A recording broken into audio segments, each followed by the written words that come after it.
Dramatis Personae. Duncan, King of Scotland. Read by Joshua Christensen. Malcolm, son of Duncan. Read by M.B. Donalbain, son of Duncan. Read by Ellis Christoph. Macbeth, General of the King's Army. Played by Mark Smith of Simpsonville, South Carolina. Banquo, General of the King's Army.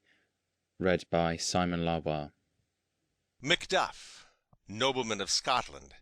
Read by John Leader, Bloomington, Illinois. Lennox, Nobleman of Scotland. Read by Adnan Mirza, Pakistan. Ross, Nobleman of Scotland. Played by Rosalind Wills. Menteith, Nobleman of Scotland. Read by David Lawrence, Brampton, Ontario. Angus, Nobleman of Scotland. Read by Ross Clement. Caithness, a Nobleman of Scotland. Read by David Nichol. Fleance, the son of Banquo. Read by Aaron Elliott, St. Louis, Missouri. Seward, Earl of Northumberland.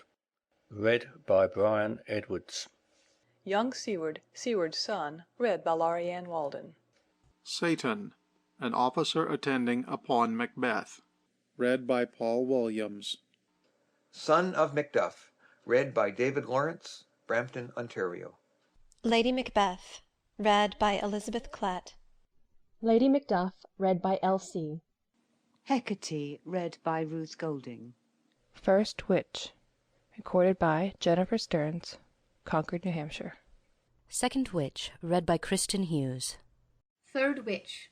Read by Charlene V. Smith. Doctor. Read by Eric M. Johnson. Gentlewoman attending on Lady Macbeth. Read by Laurianne Walden. The Attendant and the Servant. Read by Anna Simon. Lords. Read by David Nichol. An Old Man. Read by Paul Williams. The Porter. Read by David Leeson. First Apparition. Read by David Lawrence, Brampton, Ontario. Second Apparition. Read by Ross Clement. Third Apparition. Read by Finn Jameson. First Murderer. Hevid. Second Murderer. Read by Anna Roberts. Third Murderer. Read by Ross Clement. Messenger by Iswa, Belgium. The Soldier and the Sergeants. Read by David Nichol. End of Dramatis Personae.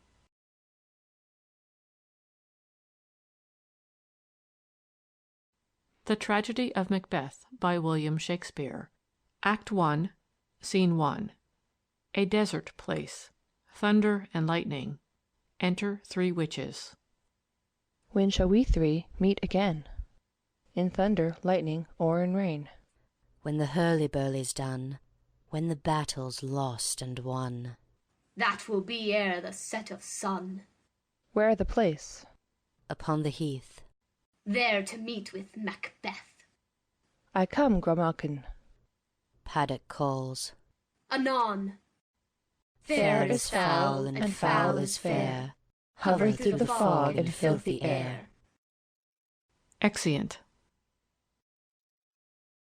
Act 1, Scene 2. A camp near Forres. Alarm within.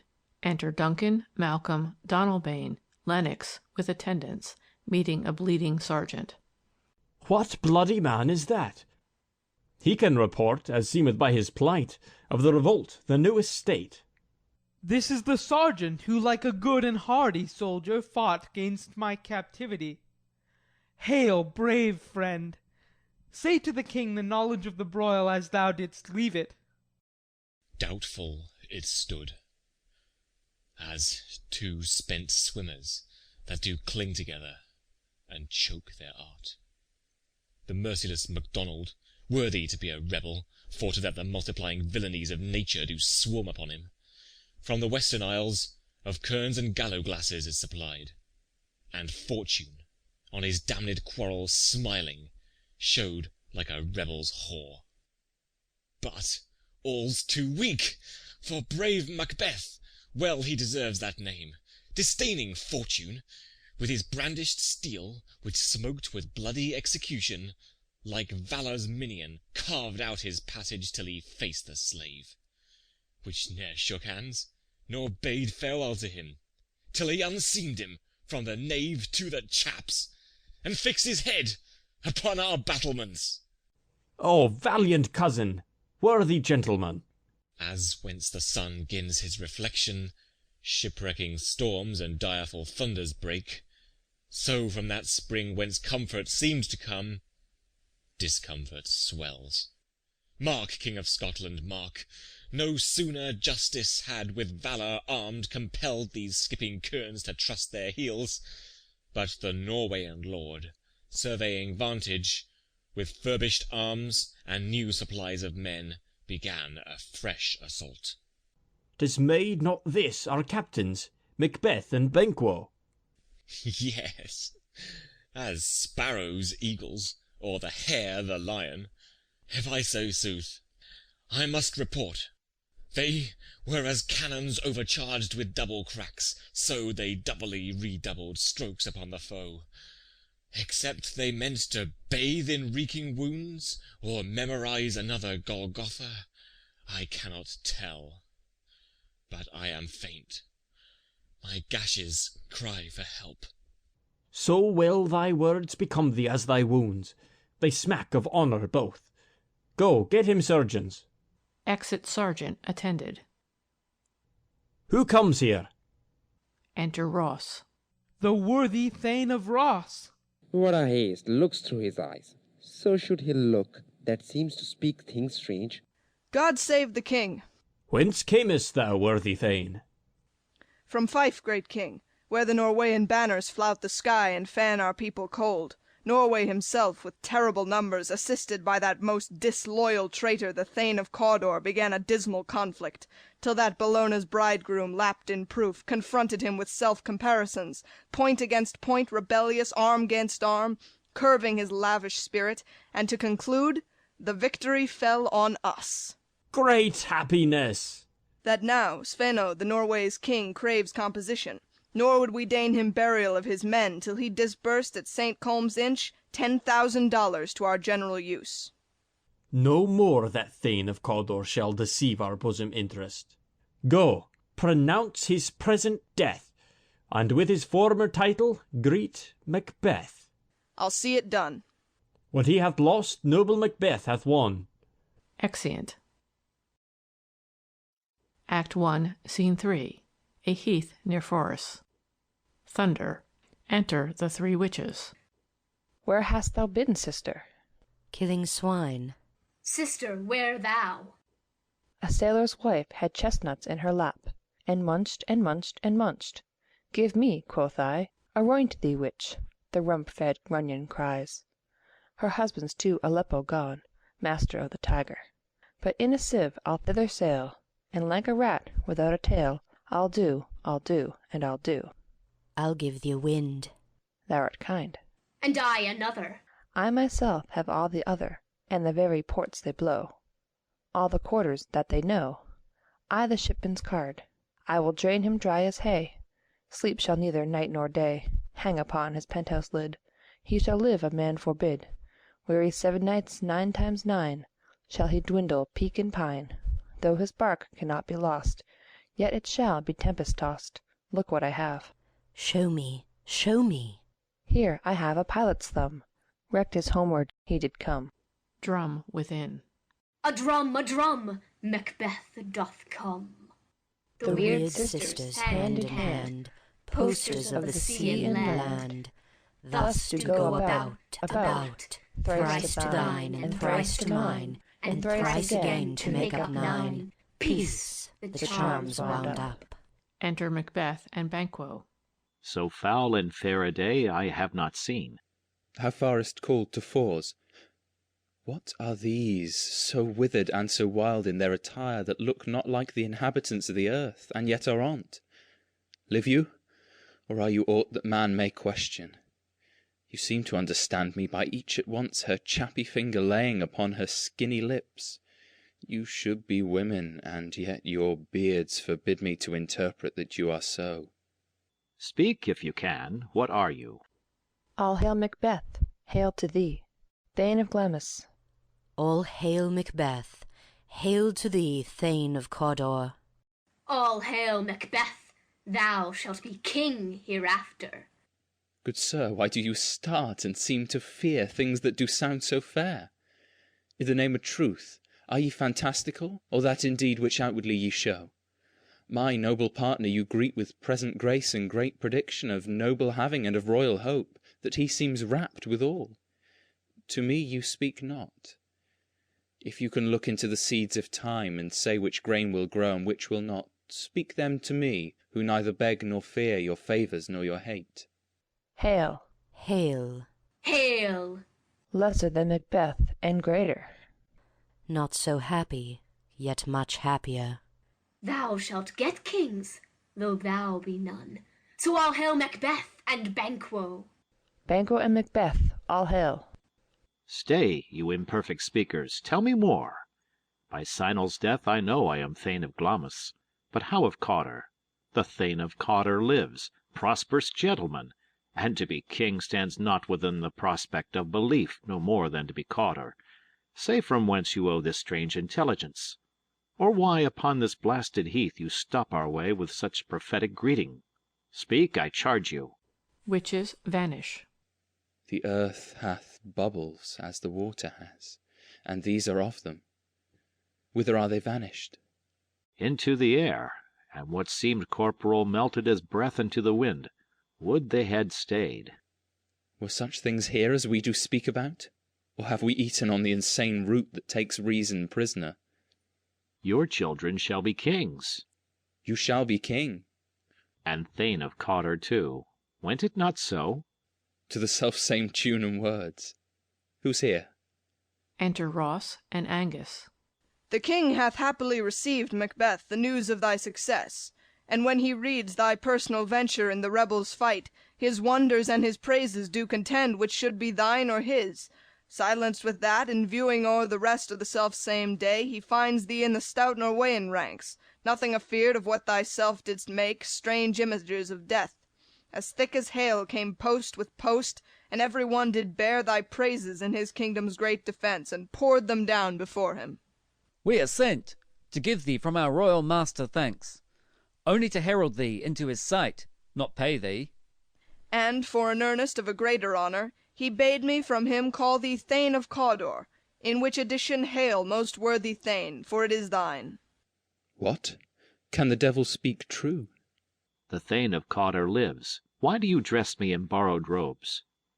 Who was the Thane lives yet, but under heavy judgment bears that life which he deserves to lose, whether he was combined with those of Norway, or did line the rebel with hidden help and vantage, or that with both he laboured in his country's wreck, I know not, but treason's capital, confessed and proved, have overthrown him. Aside. Glamis and Thane of Cawdor, the greatest is behind. To Ross and Angus. Thanks for your pains. To Banquo. Do you not hope your children shall be kings, when those that gave the Thane of Cawdor to me promised no less to them? That trusted home might yet enkindle you unto the crown, besides the Thane of Cawdor. But 'tis strange, and oftentimes to win us to our harm the instruments of darkness tell us truths, win us with honest trifles, to betray us in deepest consequence. Cousins, a word, I pray you. Aside. 2 truths are told, as happy prologues to the swelling act of the imperial theme. I thank you, gentlemen. Aside. This supernatural soliciting cannot be ill, cannot be good. If ill, why hath it given me earnest of success, commencing in a truth? I am Thane of Cawdor. If good, why do I yield to that suggestion whose horrid image doth unfix my hair and make my seated heart knock at my ribs against the use of nature? Present fears are less than horrible imaginings. My thought, whose murder yet is but fantastical, shakes so my single state of man, that function is smothered in surmise, and nothing is but what is not. Look how our partner's rapt. Aside. If chance will have me king, why, chance may crown me without my stir. New horrors come upon him, like our strange garments, cleave not to their mould, but with the aid of use. Aside. Come what come may, time and the hour runs through the roughest day. Worthy Macbeth, we stay upon your leisure. Give me your favour. My dull brain was wrought with things forgotten. Kind gentlemen, your pains are registered where every day I turn the leaf to read them. Let us toward the king. Think upon what hath chanced, and at more time, the interim having waited, let us speak our free hearts each to other. Very gladly. Till then, enough. Come, friends. Exeunt. Act 1, Scene 4. Forres, the Palace. Flourish. Enter Duncan, Malcolm, Donalbain, Lennox, and attendants. Is execution done on Cawdor? Are not those in commission yet returned? My liege, they are not yet come back. But I have spoke with one that saw him die, who did report that very frankly he confessed his treasons, implored your highness pardon, and set forth a deep repentance. Nothing in his life became him like the leaving it. He died as one that had been studied in his death to throw away the dearest thing he owed as 'twere a careless trifle. There's no art to find the mind's construction in the face. He was a gentleman on whom I built an absolute trust. Enter Macbeth, Banquo, Ross, and Angus. O worthiest cousin! The sin of my ingratitude even now is heavy on me. Thou art so far before that swiftest wing of recompense is slow to overtake thee. Would thou hadst less deserved, that the proportion both of thanks and payment might have been mine. Only I have left to say, more is thy due than more than all can pay.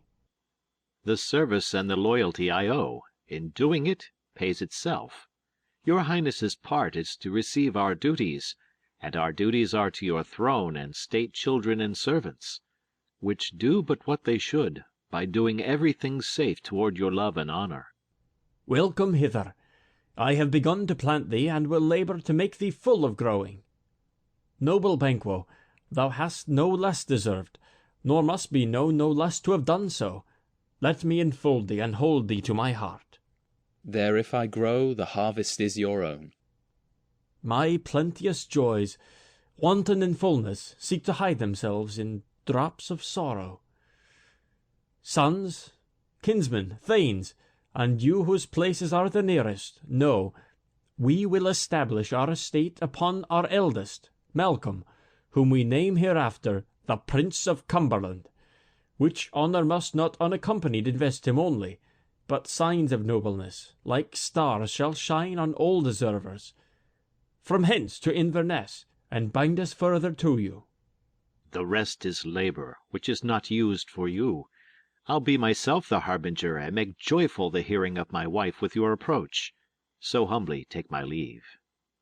My worthy Cawdor. Aside. The Prince of Cumberland, that is a step on which I must fall down, or else o'erleap, for in my way it lies. Stars, hide your fires, let not light see my black and deep desires.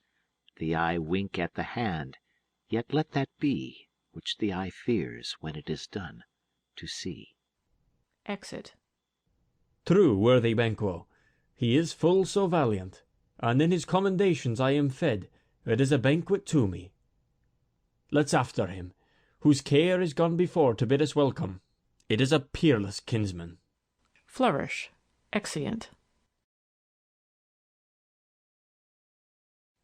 Act 1, Scene 5. Inverness, Macbeth's castle.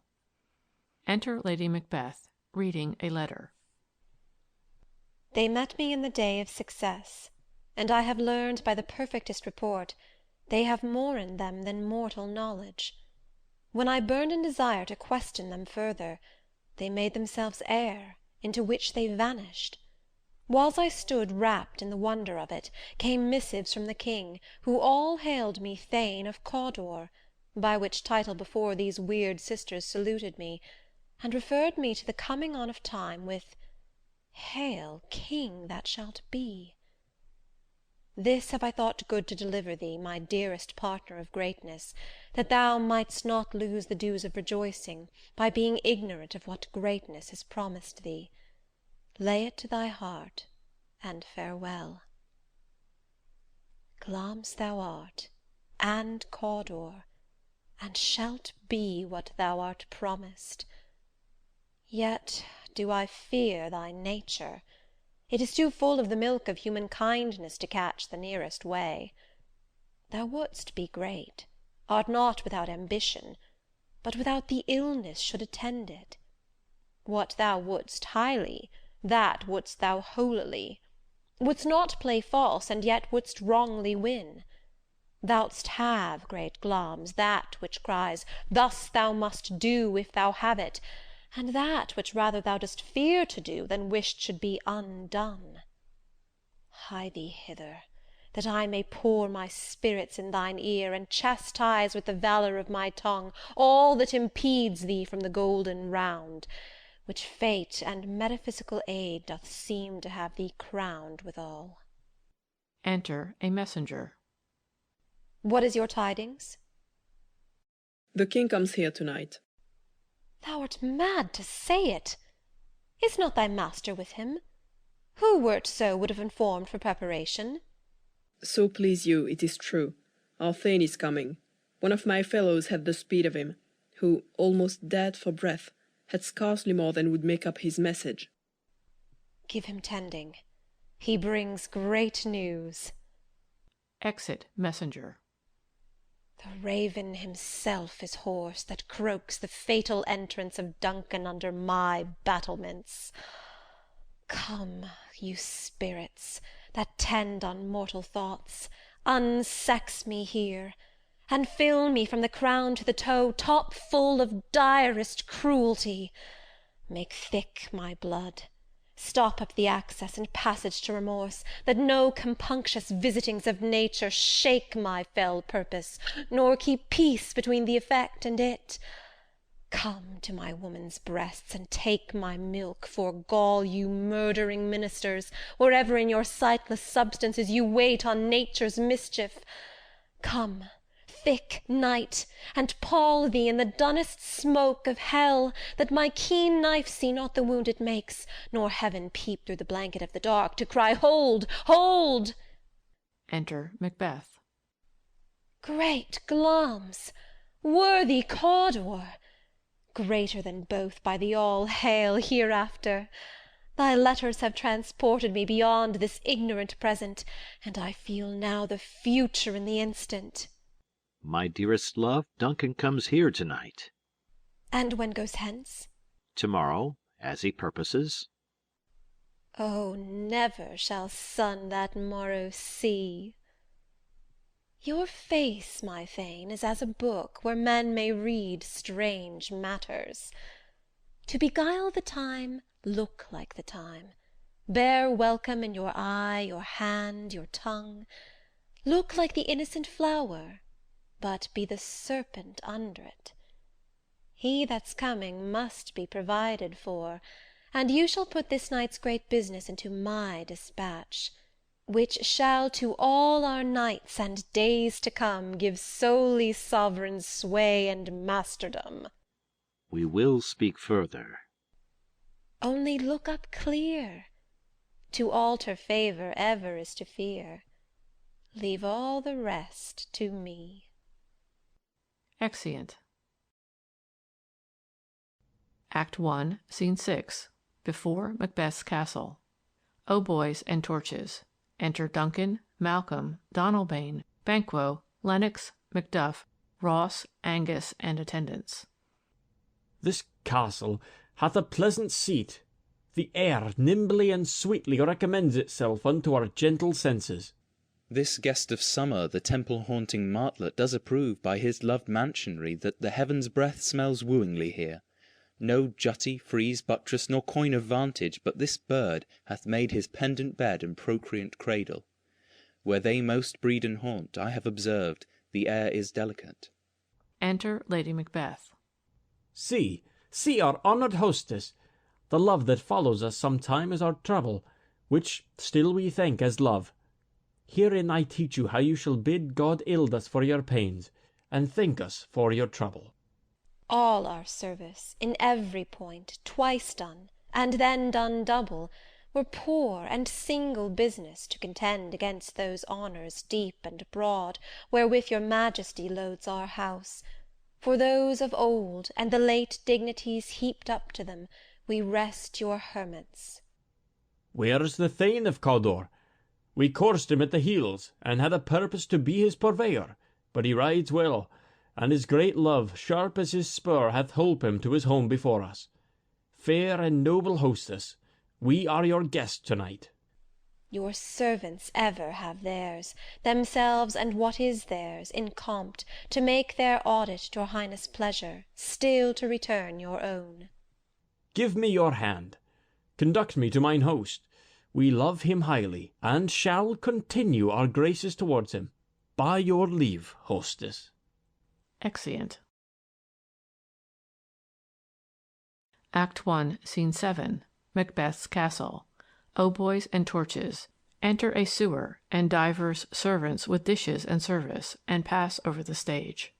Then enter Macbeth. If it were done when 'tis done, then 'twere well it were done quickly. If the assassination could travel up the consequence, and catch with his surcease success, that but this blow might be the be-all and the end-all here. But here, upon this bank and shoal of time, we'll jump the life to come. But in these cases we still have judgment here, that we but teach bloody instructions, which, being taught, return to plague the inventor. This even-handed justice commends the ingredients of our poisoned chalice to our own lips. He's here in double trust.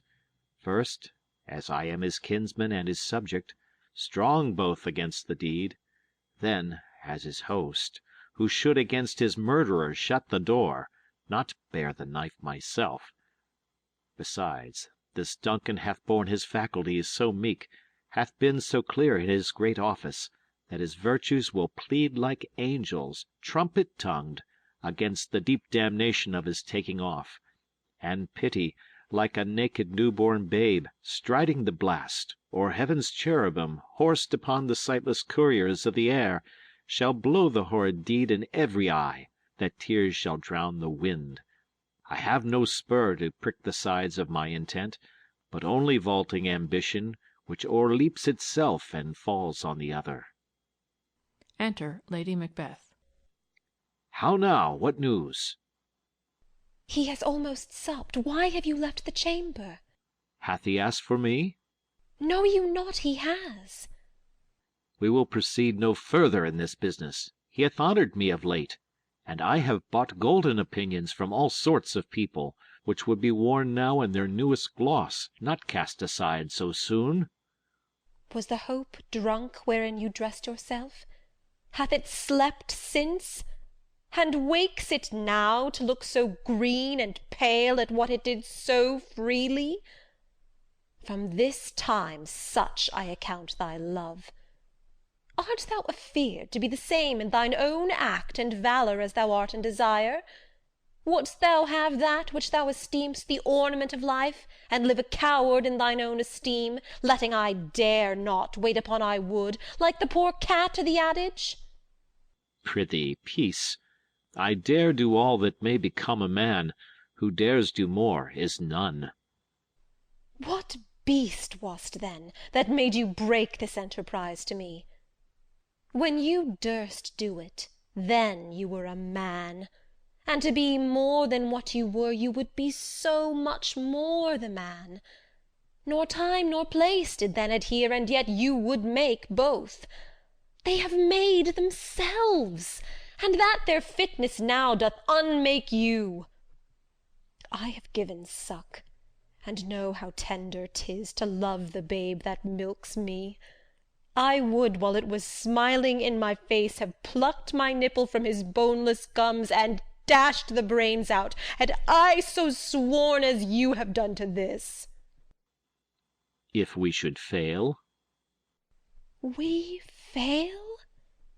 But screw your courage to the sticking place, and we'll not fail.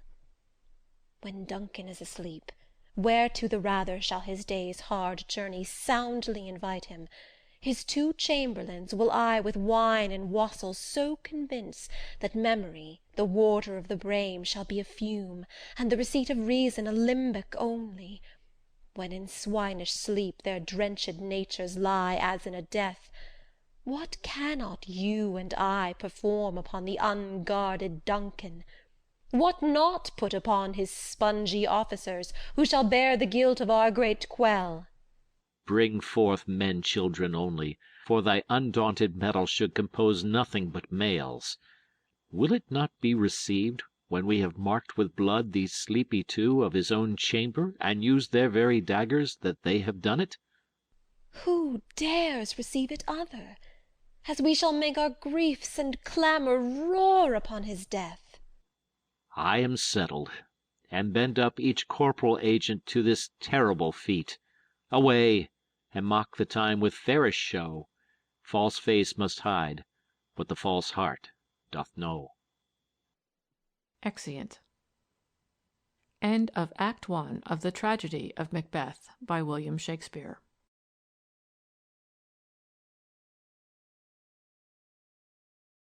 The Tragedy of Macbeth by William Shakespeare, Act 2, Scene 1, Court of Macbeth's Castle. Enter Banquo and Fleance bearing a torch before him. How goes the night, boy? The moon is down. I have not heard the clock. And she goes down at 12. I take it 'tis later, sir. Hold, take my sword. There's husbandry in heaven. Their candles are all out. Take thee that too. A heavy summons lies like lead upon me, and yet I would not sleep. Merciful powers, restrain in me the cursed thoughts that nature gives way to in repose. Enter Macbeth and a servant with a torch. Give me my sword. Who's there? A friend. What, sir, not yet at rest? The king's abed. He hath been in unusual pleasure, and sent forth great largesse to your offices. This diamond he greets your wife withal, by the name of most kind hostess, and shut up in measureless content. Being unprepared, our will became the servant to defect. What else should free have wrought? All's well. I dreamt last night of the 3 weird sisters. To you they have showed some truth. I think not of them. Yet, when we can entreat an hour to serve, we would spend it in some words upon that business, if you would grant the time. At your kindest leisure. If you shall cleave to my consent when 'tis, it shall make honour for you. So I lose none in seeking to augment it, but still keep my bosom franchised and allegiance clear. I shall be counselled. Good repose the while. Thanks, sir, the like to you. Exeunt Banquo and Fleance. Go bid thy mistress, when my drink is ready, she strike upon the bell. Get thee to bed. Exit Servant. Is this a dagger which I see before me, the handle toward my hand? Come, let me clutch thee. I have thee not, and yet I see thee still. Art thou not, fatal vision, sensible to feeling as to sight? Or art thou but a dagger of the mind, a false creation, proceeding from the heat-oppressed brain? I see thee yet, in form as palpable as this which now I draw. Thou marshallest me the way that I was going, and such an instrument I was to use. Mine eyes are made the fools of the other senses, or else worth all the rest. I see thee still, and on thy blade and dudgeon gouts of blood, which was not so before.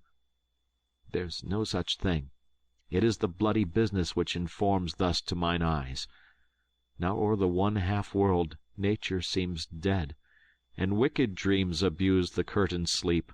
Witchcraft celebrates pale Hecate's offerings, and withered murder, alarmed by his sentinel, the wolf, whose howls his watch, thus with his stealthy pace. With Tarquin's ravishing strides, towards his design moves like a ghost.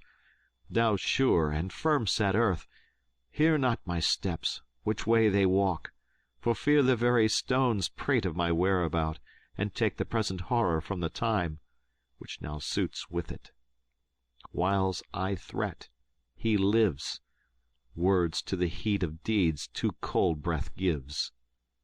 A bell rings. I go, and it is done. The bell invites me. Hear it not, Duncan, for it is a knell that summons thee to heaven or to hell. Exit.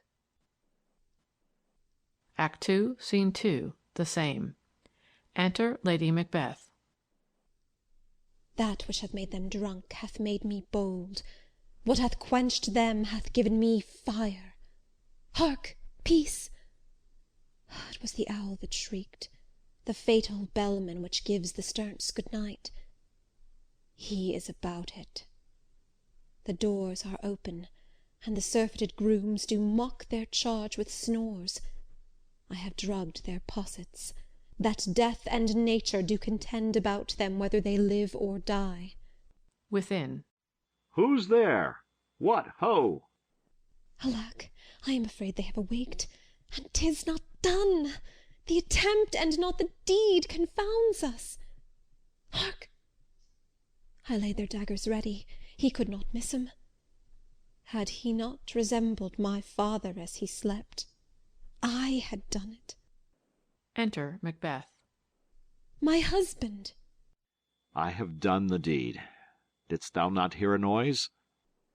I heard the owl scream and the crickets cry. Did not you speak? When? Now.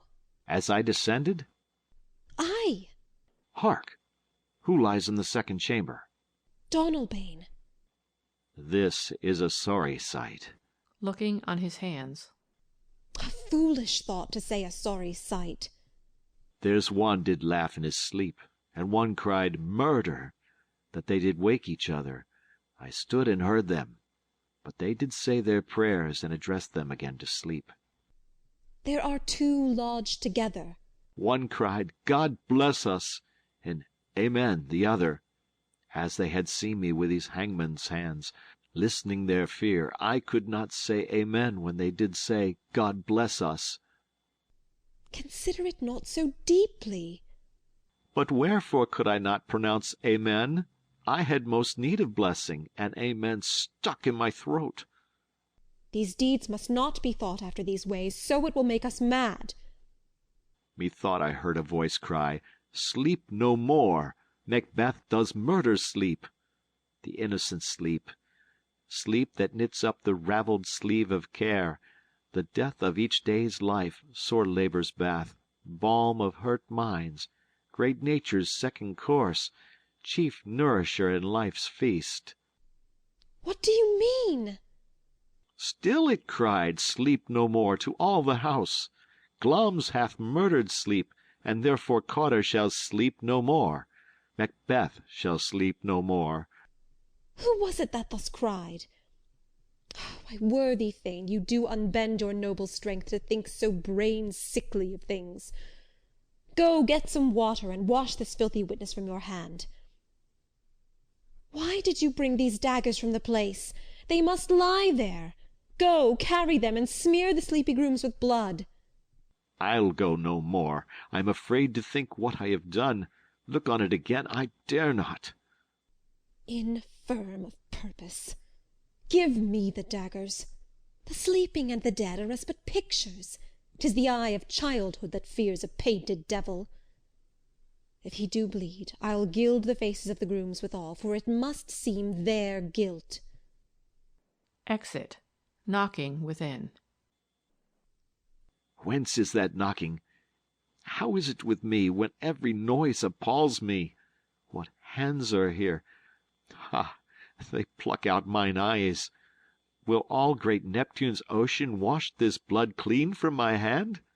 No, this my hand will rather the multitudinous seas incarnadine, making the green one red. Re-enter Lady Macbeth. My hands are of your colour, but I shame to wear a heart so white. Knocking within. I hear a knocking at the south entry. Retire we to our chamber. A little water clears us of this deed. How easy is it then? Your constancy hath left you unattended. Knocking within. Hark, more knocking. Get on your nightgown, lest occasion call us, and show us to be watchers. Be not lost so poorly in your thoughts. To know my deed, 'twere best not know myself. Knocking within. Wake Duncan with thy knocking, I would thou couldst. Exeunt. Act 2, Scene 3, the same. Knocking within.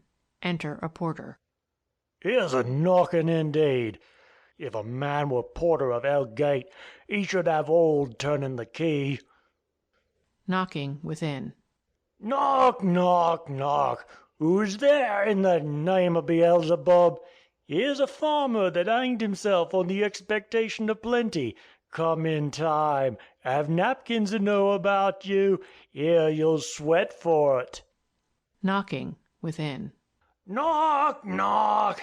Who's there in the other devil's name? Faith, here's an equivocator that could swear in both the scales against either scale, who committed treason enough for God's sake, yet could not equivocate to heaven. Oh, come in, equivocator. Knocking within. Knock, knock, knock. Who's there? Faith, here's an English tailor, come hither, for stealing out of a French hose. Come in, tailor, here you may roast your goose. Knocking within. Knock, knock, never a quiet. What are you? But this place is too cold for hell. I'll devil porter it no further. I had thought to have let in some of all professions that go the primrose way to the everlasting bonfire. Knocking within. Anon, I pray you remember the porter. Opens the gate. Enter Macduff and Lennox. Was it so late, friend, ere you went to bed, that you do lie so late? Faith, sir, we were carousing till the second cock, and drink, sir, is a great provoker of three things. What 3 things does drink especially provoke? Marry, sir, nose painting, sleep, and urine. Lechery, sir, it provokes and unprovokes. It provokes the desire, but it takes away the performance. Therefore, much drink may be said to be an equivocator with lechery. It makes him and it mars him. It sets him on and it takes him off. It persuades him and disheartens him, makes him stand to, and not stand to. In conclusion, equivocates him in a sleep, and giving him the lie, leaves him. I believe drink gave thee the lie last night. That it did, sir, it in the very throat on me. But I requited him for his lie, and I think, being too strong for him, though he took up my legs sometimes, yet I made a shift to cast him. Is thy master stirring? Enter Macbeth. Our knocking has awaked him. Here he comes. Good morrow, noble sir. Good morrow, both. Is the king stirring, worthy thane? Not yet. He did command me to call timely on him. I have almost slipped the hour. I'll bring you to him. I know this is a joyful trouble to you, but yet 'tis one. The labor we delight in physics pain. This is the door. I'll make so bold to call, for 'tis my limited service. Exit. Goes the king hence today? He does. He did appoint so. The night has been unruly where we lay. Our chimneys were blown down, and as they say, lamentings heard I, the air strange screams of death, and prophesying with accent terrible of dire compunction and confused events, new hashed to the awful time. The obscure bird clamoured the livelong night. Some say the earth was favourous and did shake. 'Twas a rough night. My young remembrance cannot parallel a fellow to it. Re-enter Macduff. Oh, horror, horror, horror! Tongue nor heart cannot conceive nor name thee. What's the matter? Confusion now hath made his masterpiece. Most sacrilegious murder hath broke ope the Lord's anointed temple, and stole thence the life of the building. What is it you say? The life? Mean you his majesty? Approach the chamber, and destroy your sight with a new Gorgon. Do not bid me speak. See, and then speak yourselves. Exeunt Macbeth and Lennox. Awake! Awake! Ring the alarum bell! Murder and treason! Banquo and Donalbain, Malcolm, awake! Shake off this drowsy sleep, death's counterfeit, and look on death itself. Up, up, and see the great doom's image. Malcolm! Banquo! As from your graves rise up, and walk like sprites to countenance this horror. Ring the bell. Bell rings. Enter Lady Macbeth. What's the business that such a hideous trumpet calls to parley the sleepers of the house? Speak, speak! Oh, gentle lady, 'tis not for you to hear what I can speak. The repetition in a woman's ear would murder as it fell. Enter Banquo. Oh, Banquo, Banquo, our royal master's murdered. Woe, alas! What, in our house? Too cruel anywhere. Dear Duff, I prithee contradict thyself, and say it is not so. Re-enter Macbeth and Lennox with Ross. Had I but died an hour before this chance, I had lived a blessed time. For from this instant there's nothing serious in mortality. All is but toys. Renown and grace is dead. The wine of life is drawn, and the mere lees is left this vault to brag of. Enter Malcolm and Donalbain. What is amiss? You are, and do not know it. The spring, the head, the fountain of your blood is stopped. The very source of it is stopped. Your royal father's murdered. Oh, by whom?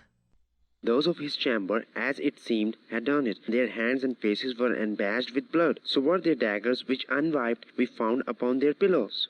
They stared and were distracted. No man's life was to be trusted with them. Oh, yet I do repent me of my fury that I did kill them. Wherefore did you so?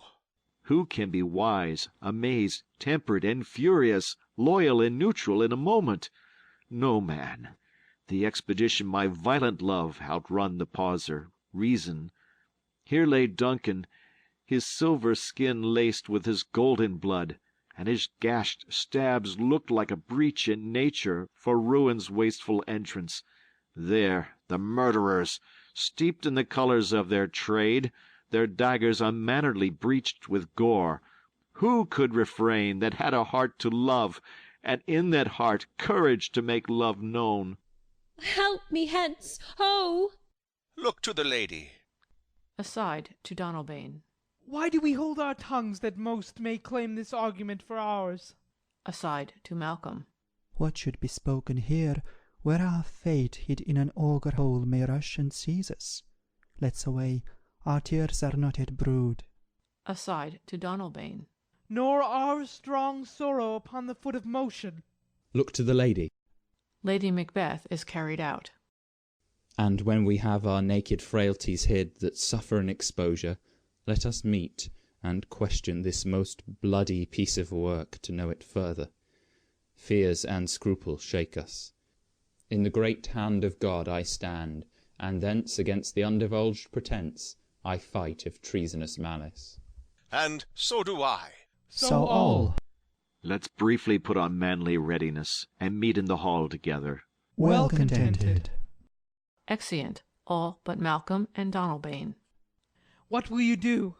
Let's not consort with them. To show an unfelt sorrow is an office which the false man does easy. I'll to England. To Ireland, aye. Our separated fortune shall keep us both the safer.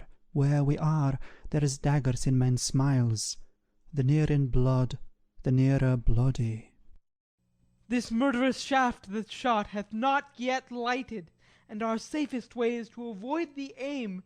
Therefore to horse, and let us not be dainty of leave-taking, but shift away.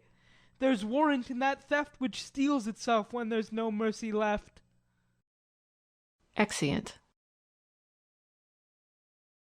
Act 2, Scene 4. Outside Macbeth's castle. Enter Ross and an old man. 70 I can remember well, within the volume of which time I have seen, hours dreadful and things strange, but this sore night hath trifled former knowings. Ah, good father, thou seest the heavens, as troubled with man's act, threaten his bloody stage. By the clock 'tis day, and yet dark night strangles the travelling lamp. Is night's predominance, or the day's shame, that darkness doth the face of earth entomb, when living light should kiss it? 'Tis unnatural, even like the deed that's done. On Tuesday last, a falcon, towering in her pride of place, was by a mousing owl hawked at and killed. And Duncan's horses, a thing most strange and certain, beauteous and swift, the minions of their race, turned wild in nature, broke their stalls, flung out, contending gainst obedience, as they would make war with mankind. 'Tis said they eat each other. They did so, to the amazement of mine eyes that looked upon't. Here comes the good Macduff. Enter Macduff. How goes the world, sir, now? Why, see you not? It's known who did this more than bloody deed. Those that Macbeth hath slain. Alas the day, what good could they pretend? They were suborned. Malcolm and Donalbain, the king's two sons, are stolen away and fled, which puts upon them suspicion of the deed. Gainst nature still, thriftless ambition that wilt raven up thine own life's means. Then 'tis most like the sovereignty will fall upon Macbeth. He is already named, and gone to Scone to be invested. Where is Duncan's body?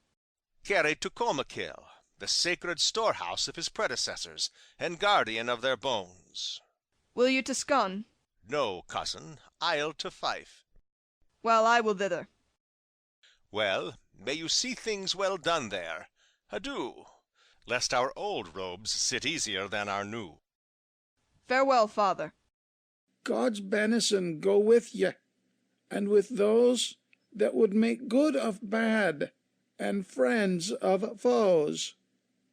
Exeunt. End of Act 2 of The Tragedy of Macbeth by William Shakespeare.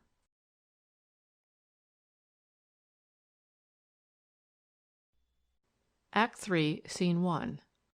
Forres, the Palace. Enter Banquo.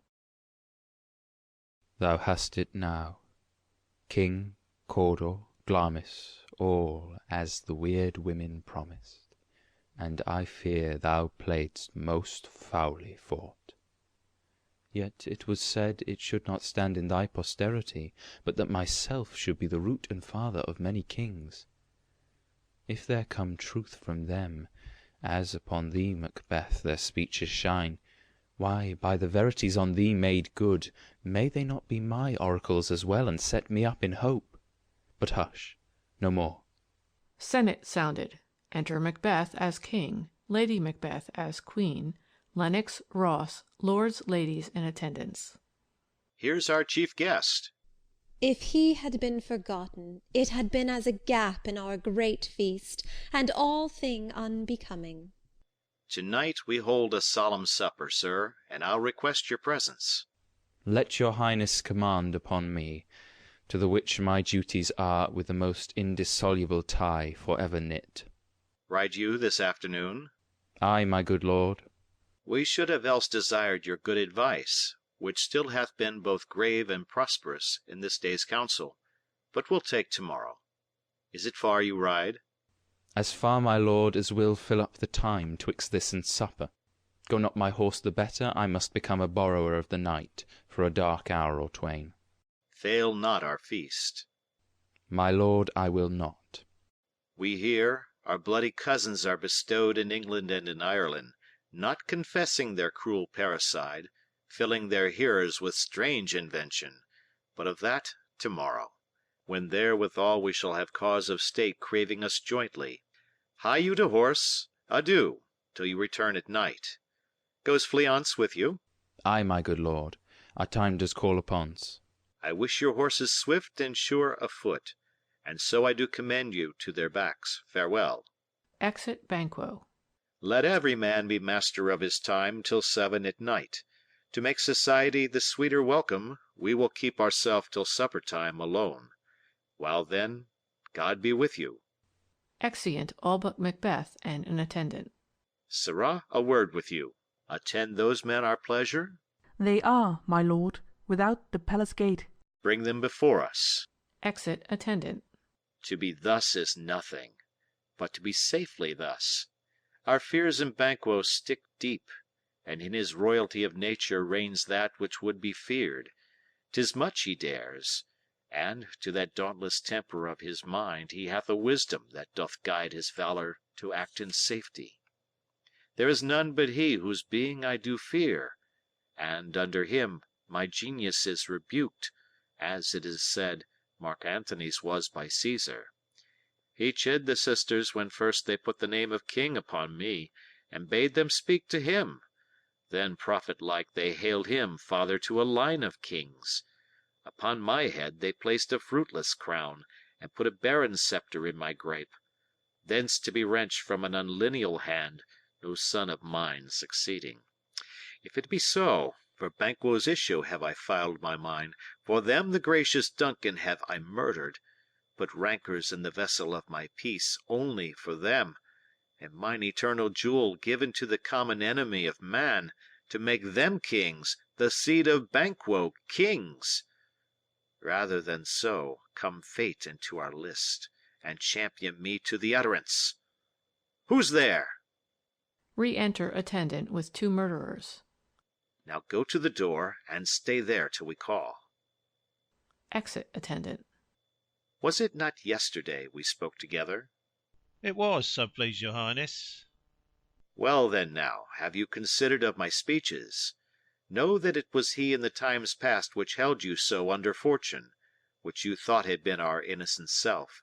This I made good to you in our last conference, passed in probation with you. How you were borne in hand, how crossed, the instruments, who wrought with them, and all things else that might to half a soul and to a notion crazed say, thus did Banquo. You made it known to us? I did so, and went further, which is now our point of second meeting. Do you find your patience so predominant in your nature that you can let this go? Are you so gospelled to pray for this good man and for his issue, whose heavy hand hath bowed you to the grave and beggared yours for ever? We are men, my liege. Ay, in the catalogue ye go for men, as hounds and greyhounds, mongrels, spaniels, curs, choughs, water-rugs, and demi-wolves are clept all by the name of dogs. The valued file distinguishes the swift, the slow, the subtle, the housekeeper, the hunter, every one according to the gift which bounteous nature hath in him closed, whereby he does receive particular addition from the bill that writes them all alike, and so of men. Now, if you have a station in the file, not in the worst rank of manhood, say it, and I will put that business in your bosoms, whose execution takes your enemy off, grapples you to the heart and love of us, who wear our health but sickly in his life, which in his death were perfect. I am one, my liege, whom the vile blows and buffets of the world have so incensed that I am reckless what I do to spite the world. And I another, so weary with disasters, tugged with fortune, that I would set my life on any chance to mend it or be rid on't. Both of you know Banquo was your enemy. True, my lord. So is he mine, and in such bloody distance that every minute of his being thrusts against my nearest of life, and though I could with barefaced power sweep him from my sight and bid my will avouch it, yet I must not, for certain friends that are both his and mine, whose loves I may not drop, but wail his fall who I myself struck down, and thence it is that I to your assistance do make love, masking the business from the common eye for sundry weighty reasons. We shall, my lord, perform what you command us. Though our lives... Your spirits shine through you. Within this hour at most I will advise you where to plant yourselves, acquaint you with the perfect spy of the time, the moment on it, for it must be done tonight, and something from the palace, always thought that I require a clearness, and with him, to leave no rubs nor botches in the work, Fleance's son, that keeps him company, whose absence is no less material to me than is his father's, must embrace the fate of that dark hour. Resolve yourselves apart. I'll come to you anon. We are resolved, my lord. I'll call upon you straight. Abide within. Exeunt murderers. It is concluded. Banquo, thy soul's flight, if it find heaven, must find it out tonight. Exit. Act 3, Scene 2, The Palace. Enter Lady Macbeth and a servant. Is Banquo gone from court? Ay, madam, but returns again tonight. Say to the king I would attend his leisure for a few words. Madam, I will. Exit. Naught's had, all spent, or our desire is got without content. 'Tis safer to be that which we destroy, than by destruction dwell in doubtful joy. Enter Macbeth. How now, my lord? Why do you keep alone? Of sorriest fancies your companions making, using those thoughts which should indeed have died with them they think on. Things without all remedy should be without regard. What's done is done. We have scotched the snake, not killed it. She'll close and be herself, whilst our poor Malice remains in danger of her former tooth. But let the frame of things disjoint, both the worlds suffer, ere we will eat our meal in fear, and sleep in the affliction of these terrible dreams that shake us nightly. Better be with the dead, whom we, to gain our peace, have sent to peace, than on the torture of the mind to lie in restless ecstasy. Duncan is in his grave. After life's fitful fever he sleeps well. Treason has done his worst. Nor steel, nor poison, malice domestic, foreign levy, nothing can touch him further. Come on, gentle my lord, sleek o'er your rugged looks. Be bright and jovial among your guests tonight. So shall I, love, and so I pray be you. Let your remembrance apply to Banquo. Present him eminence both with eye and tongue, unsafe the while, that we must lave our honours in these flattering streams, and make our faces vizards to our hearts, disguising what they are. You must leave this. Oh, full of scorpions is my mind, dear wife. Thou know'st that Banquo and his fiancée lives. But in them nature's copies not a turn. There's comfort yet. They are assailable. Then be thou jocund, ere the bat hath flown his cloistered flight, ere to black Hecate's summons the shard-born beetle with his drowsy hums hath rung night's yawning peal, there shall be done a deed of dreadful note. What's to be done? Be innocent of the knowledge, dearest Chuck, till thou applaud the deed. Come, sealing night, scarf up the tender eye of pitiful day, and with thy bloody and invisible hand cancel and tear to pieces that great bond which keeps me pale. Light thickens, and the crow makes wing to the rooky wood. Good things of day begin to droop and drowse, while night's black agents to their praise do rouse. Thou marvellest at my words, but hold these still. Things bad begun make strong themselves by ill. So prithee, go with me. Exeunt. Act 3, Scene 3, a park near the palace. Enter 3 murderers. But who did bid thee join with us? Macbeth. He needs not our mistrust, since he delivers our offices and what we have to do to the direction just. Then stand with us. The west yet glimmers with some streaks of day, now spurs the lated traveller apace to gain the timely inn, and near approaches the subject of our watch. Hark! I hear horses. Within.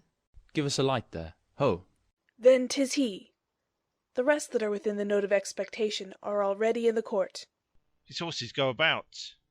Almost a mile, but he does usually. So all men do, from hence to the palace gate, make it their walk. A light! A light!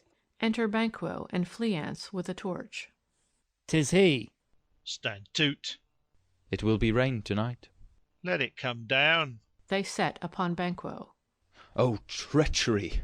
Fly, good Fleance, fly, fly, fly! Thou mayst revenge. O slave! Dies. Fleance escapes. Who did strike out the light? Was not the way? There's but one down. The sun has fled. We have lost best half of our affair. Well, let's away, and say how much is done. Exeunt. Act 3, Scene 4. The same. Hall in the palace. A banquet prepared. Enter Macbeth, Lady Macbeth, Ross, Lennox, lords and attendants. You know your own degrees. Sit down. At first and last the hearty welcome. Thanks to your majesty. Ourself will mingle with society and play the humble host. Our hostess keeps her state, but in best time we will require her welcome. Pronounce it for me, sir, to all our friends, for my heart speaks, they are welcome. First murderer appears at the door. See, they encounter thee with their heart's thanks. Both sides are even. Here I'll sit in the midst. Be large in mirth, anon we'll drink a measure the table round. Approaching the door. There's blood on thy face. 'Tis Banquo's then. 'Tis better thee without than he within. Is he dispatched? My lord, his throat is cut. That did I for him. Thou art the best of the cut-throats, yet he's good that did the like for Fleance. If thou didst it, thou art the nonpareil. Most royal sir, Fleance escaped. Then comes my fit again. I had else been perfect, whole as the marble, founded as the rock, as broad and general as the casing air. But now I am cabined, cribbed, confined, bound in to saucy doubts and fears. But Banquo's safe? Ay, my good lord, safe in a ditch he bides, with 20 trenched gashes on his head, the least a death to nature. Thanks for that. There the grown serpent lies. The worm that's fled hath nature that in time will venom breed. No teeth for the present. Get thee gone. Tomorrow we'll hear ourselves again. Exit murderer. My royal lord, you do not give the cheer. The feast is sold that is not often vouched while 'tis a-making. 'Tis given with welcome. To feed were best at home. From thence the sauce to meat is ceremony. Meeting were bare without it. Sweet remembrancer. Now good digestion wait on appetite, and health on both. May it please your highness sit. The ghost of Banquo enters and sits in Macbeth's place. Here had we now our country's honour roofed, were the graced person of our Banquo present. Who may I rather challenge for unkindness than pity for mischance? His absence, sir, lays blame upon his promise. Pleased your highness to grace us with your royal company. The table's full. Here is a place, reserved, sir. Where? Here, my good lord. What is it that moves your highness? Which of you has done this? What, my good lord? Thou canst not say I did it. Never shake thy gory locks at me. Gentlemen, rise. His highness is not well. Sit, worthy friends. My lord is often thus, and hath been from his youth. Pray you keep seat. The fit is momentary. Upon a thought he will again be well. If much you note him, you shall offend him, and extend his passion. Feed, and regard him not. Are you a man? Ay, and a bold one, that dare look on that which might appall the devil. Oh, proper stuff! This is the very painting of your fear. This is the air-drawn dagger which, you said, led you to Duncan. Oh, these flaws and starts, impostors to true fear, would well become a woman's story at a winter's fire, authorized by her grandam. Shame itself! Why do you make such faces? When all's done, you look but on a stool. Prithee, see there, behold! Look, lo! How say you? Why, what care I? If thou canst nod, speak too. If charnel houses and our graves must send those that we bury back, our monuments shall be the maws of kites. Ghost of Banquo vanishes. What, quite unmanned in folly? If I stand here, I saw him. Fie, for shame! Blood hath been shed ere now, in the olden time, ere human statue purged the gentle wheel. Ay, and since, too, murders have been performed too terrible for the ear. The times have been that, when the brains were out, the man would die, and there an end. But now they rise again, with 20 mortal murders on their crowns, and push us from our stools. This is more strange than such a murder is. My worthy lord, your noble friends do lack you. I do forget. Do not muse at me, my most worthy friends. I have a strange infirmity, which is nothing to those that know me. Come, love and health to all, then I'll sit down. Give me some wine, fill full. I drink to the general joy of the whole table, and to our dear friend Banquo, whom we miss. Would he were here. To all, and him, we thirst, and all to all. Our duties and the pledge. Re-enter Ghost of Banquo. Avaunt, and quit my sight! Let the earth hide thee! Thy bones are marrowless, thy blood is cold. Thou hast no speculation in those eyes which thou dost glare with. Think of this, good peers, but as a thing of custom. 'Tis no other, only it spoils the pleasure of the time. What man dare, I dare. Approach thou like the rugged Russian bear, the armed rhinoceros, or the Hyrcan tiger. Take any shape but that, and my firm nerves shall never tremble. Or be alive again, and dare me to the desert with thy sword. If trembling I inhabit, then protest me the baby of a girl. Hence, horrible shadow, unreal mockery, hence! Ghost of Banquo vanishes. Why so, being gone, I am a man again. Pray you, sit still. You have displaced the mirth, broke the good meeting with most admired disorder. Can such things be, and overcome us like a summer's cloud, without our special wonder? You make me strange, even to the disposition that I owe, when now I think you can behold such sights, and keep the natural ruby of your cheeks when mine is blanched with fear. What sights, my lord?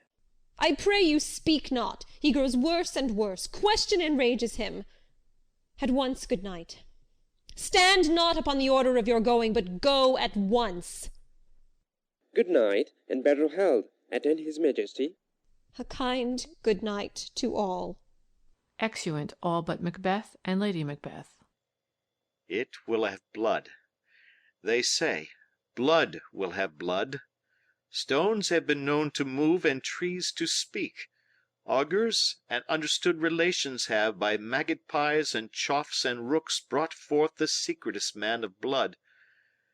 What is the night? Almost at odds with morning, which is which.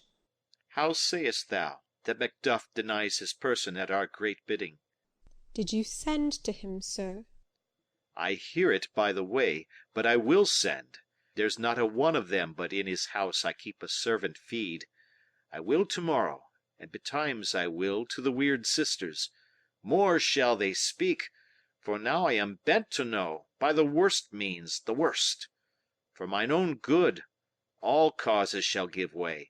I am in blood stepped in so far that, should I wade no more, returning were as tedious as go o'er. Strange things I have in head, that will to hand, which must be acted ere they may be scanned. You lack the season of all natures, sleep. Come, we'll to sleep. My strange and self-abuse is the initiate fear that wants hard use. We are yet but young indeed. Exeunt. Act 3, Scene 5. A heath. Thunder. Enter the three witches, meeting Hecate. Why, how now, Hecate? You look angrily. Have I not reason, beldams as you are, saucy and overbold? How did you dare to trade and traffic with Macbeth in riddles and affairs of death? And I, the mistress of your charms, the close contriver of all harms, was never called to bear my part, or show the glory of our art. And, which is worse, all you have done hath been but for a wayward son, spiteful and wrathful, who, as others do, loves for his own ends, not for you. But make amends now, get you gone, and at the pit of Acheron meet me in the morning. Thither he will come to know his destiny. Your vessels and your spells provide, your charms and everything beside. I am for the air. This night I'll spend unto a dismal and a fatal end.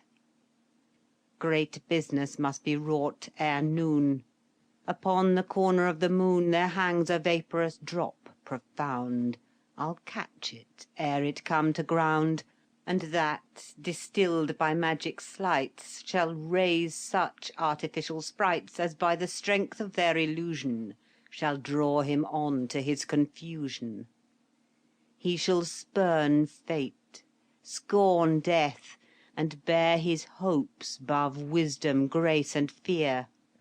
And you all know security is mortal's chiefest enemy. Music and a song within. Come away, etc. Hark, I am called.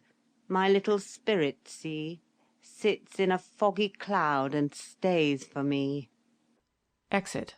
Come, let's make haste. She'll soon be back again. Exeunt. Act 3, Scene 6. Forest, the Palace. Enter Lennox and another lord.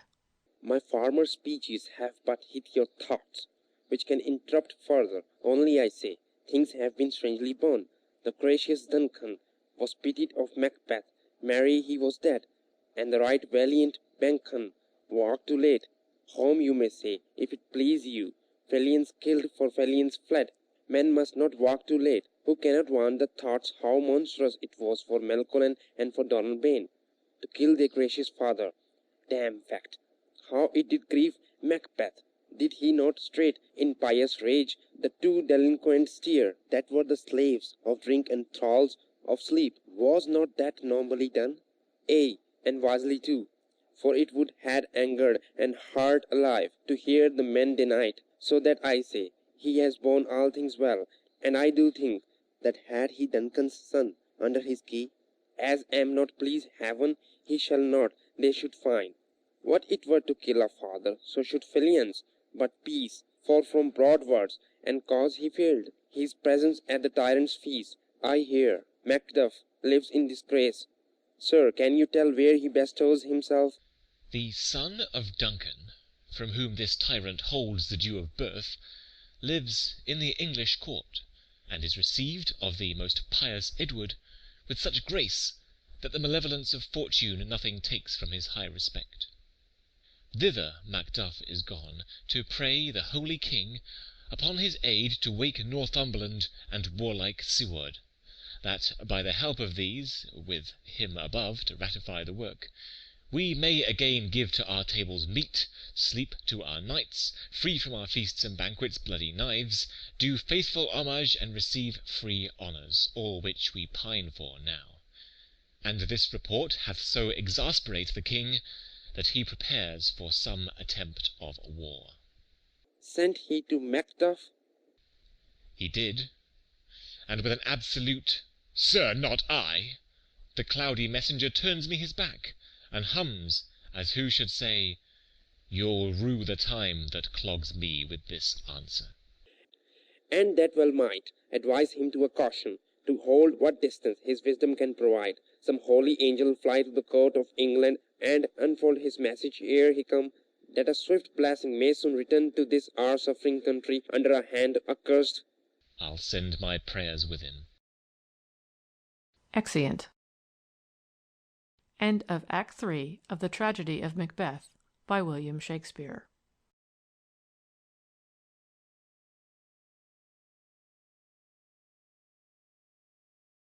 Act 4, Scene 1. A cavern. In the middle, a boiling cauldron. Thunder. Enter the three witches. Thrice the brinded cat hath mewed. Thrice and once the hedge-pig whined. Harpier cries, "'Tis time, 'tis time!" Round about the cauldron go, in the poisoned entrails throw. Toad that under cold stone days and nights has 31, sweltered venom sleeping got, boil thou first in the charmed pot. Double, double, toil and trouble, fire burn and cauldron bubble. Fillet of a fenny snake, in the cauldron boil and bake. Eye of newt and toe of frog, wool of bat and tongue of dog. Adder's fork and blind worm's sting, lizard's leg and owlet's wing. For a charm of powerful trouble, like a hell broth boil and bubble. Double, double, toil and trouble, fire burn and cauldron bubble.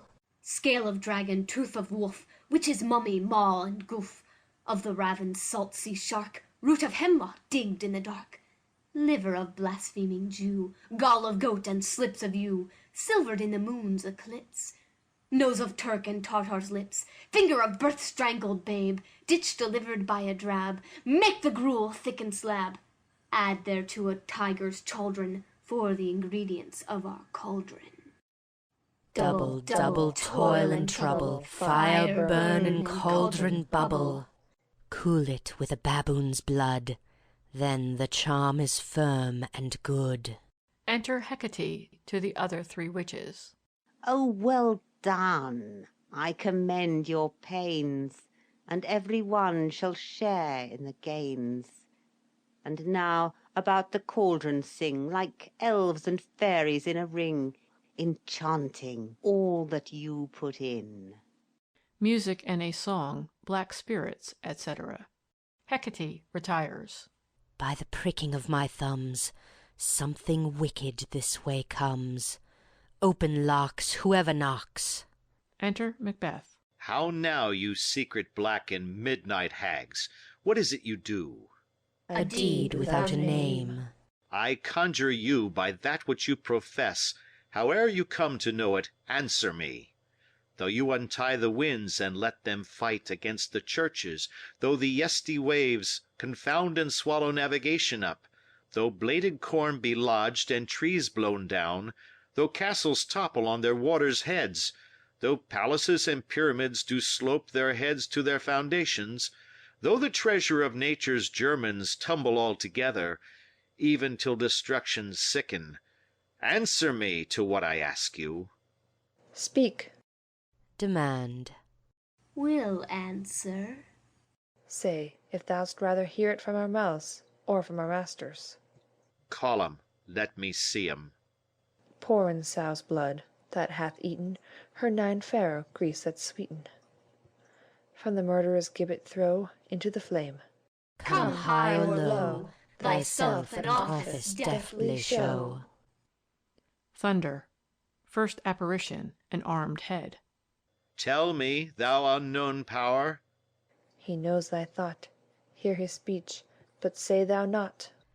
Macbeth, Macbeth, Macbeth. Beware, Macduff, beware the Thane of Fife. Dismiss me, enough. Descends. Whatsoe'er thou art, for thy good caution, thanks. Thou hast harped my fear aright. But one word more. He will not be commanded. Here's another, more potent than the first. Thunder. Second apparition, a bloody child. Macbeth, Macbeth, Macbeth. Had I 3 ears, I'd hear thee. Be bloody, bold, and resolute. Laugh to scorn the power of man. For none of woman born shall harm Macbeth. Descends. Then live, Macduff. What need I fear of thee?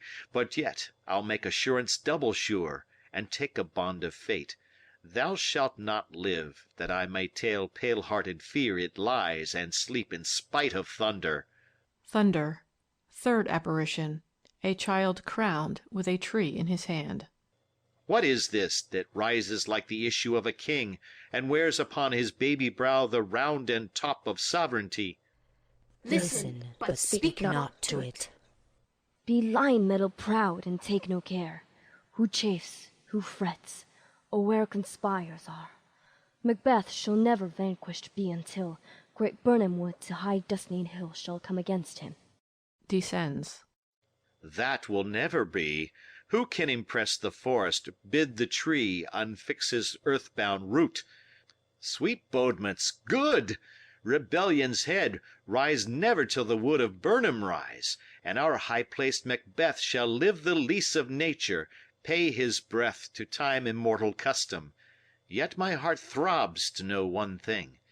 Tell me, if your art can tell so much, shall Banquo's issue ever reign in this kingdom? Seek to know no more. I will be satisfied. Deny me this, and an eternal curse fall on you. Let me know. Why sinks that cauldron? And what noise is this? Oh, boys. Show. Show. Show. Show his eyes and grieve his heart. Come like shadows, so depart. A show of 8 kings, the last with a glass in his hand, ghost of Banquo following. Thou art too like the spirit of Banquo. Down! Thy crown does sear mine eyeballs, and thy hair, thou other gold-bound brow, is like the first. A third is like the former. Filthy hags! Why do you show me this? A fourth! Start, eyes! What? Will the line stretch out to the crack of doom? Another yet! A seventh! I'll see no more. And yet the 8th appears, who bears a glass which shows me many more. And some I see that twofold balls and treble sceptres carry. Horrible sight! Now I see 'tis true, for the blood-boltered Banquo smiles upon me, and points at them for his. Apparitions vanish. What? Is this so? Ay, sir, all this is so. But why stands Macbeth thus amazedly? Come, sisters, cheer we up his sprites, and show the best of our delights. I'll charm the air to give a sound, while you perform your antic round, that this great king may kindly say our duties did his welcome pay. Music. The witches dance and then vanish with Hecate. Where are they? Gone? Let this pernicious hour stay I accused in the calendar. Come in, without there. Enter Lennox. What is your grace's will? Saw you the weird sisters? No, my lord. Came they not by you? No, indeed, my lord. Infected be the air whereon they ride, and damned all those that trust them. I did hear the galloping of horse. Who was it came by? 'Tis 2 or 3, my lord, that bring your word. Macduff is fled to England. Fled to England? Ay, my good lord. Time, thou anticipatest my dread exploits. The flighty purpose never is o'ertook unless the deed go with it. From this moment the very firstlings of my heart shall be the firstlings of my hand. And even now, to crown my thoughts with acts, be it thought and done, the castle of Macduff I will surprise, seize upon Fife, give to the edge of the sword his wife, his babes, and all unfortunate souls that trace him in his line. No boasting like a fool, this deed I'll do before this purpose cool. But no more sights. Where are these gentlemen? Come, bring me where they are. Exeunt. Act 4, Scene 2. Fife, Macduff's castle. Enter Lady Macduff, her son, and Ross.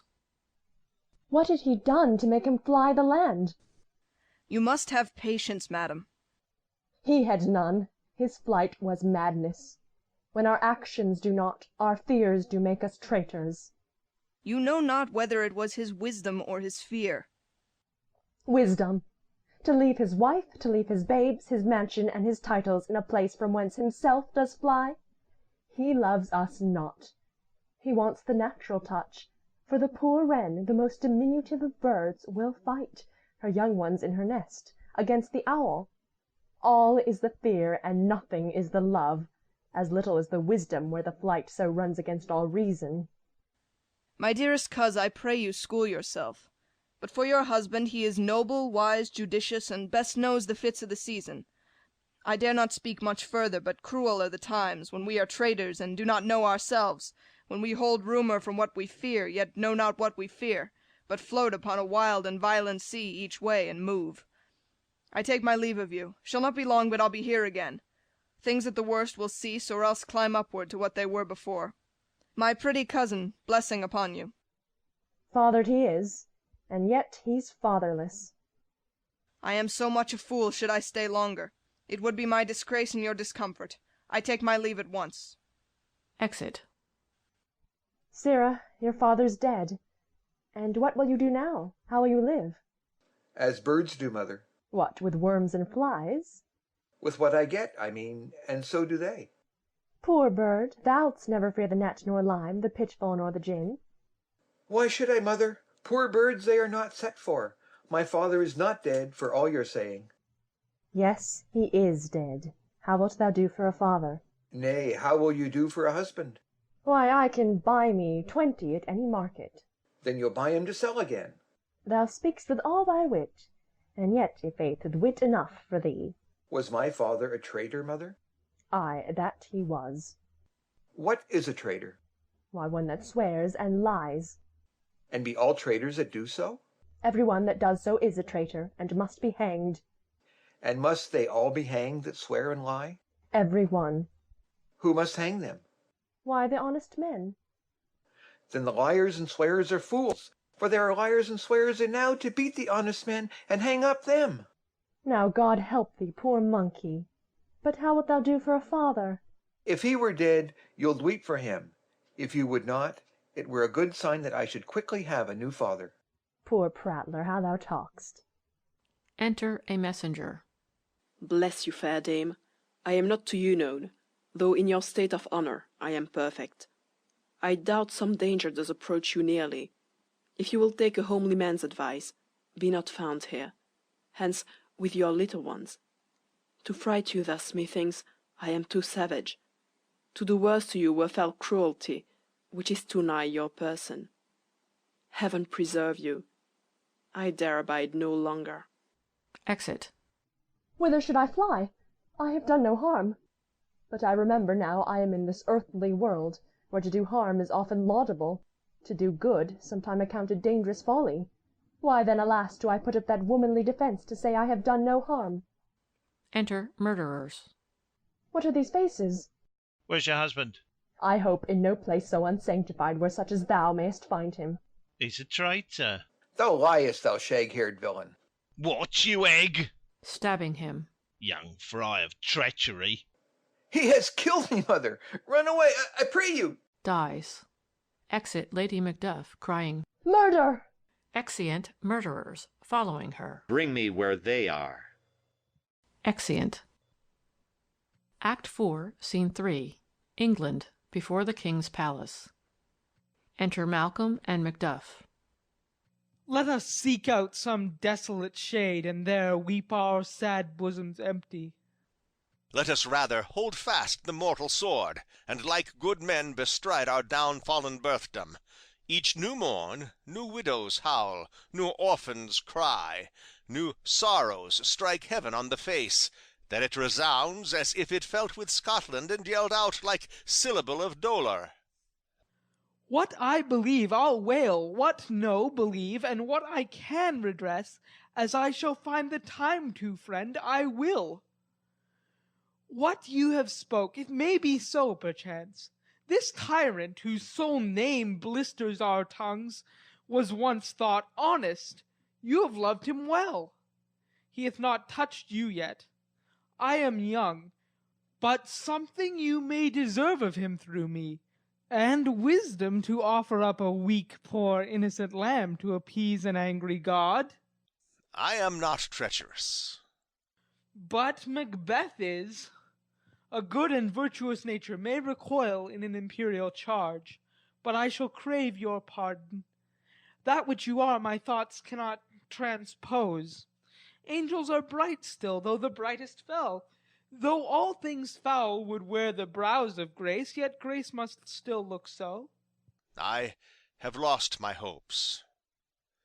Perchance even there where I did find my doubts.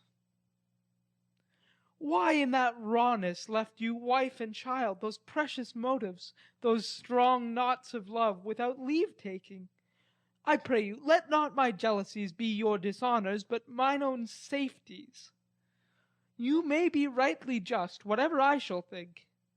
Bleed, bleed, poor country, great tyranny! Lay thou thy baseness sure, for goodness dare not check thee. Wear thou thy wrongs. The title is afeard. Fare thee well, lord. I would not be the villain that thou think'st for the whole space that is in the tyrant's grasp, and the rich East to boot. Be not offended. I speak not as in absolute fear of you. I think our country sinks beneath the yoke. It weeps, it bleeds, and each new day a gash is added to her wounds.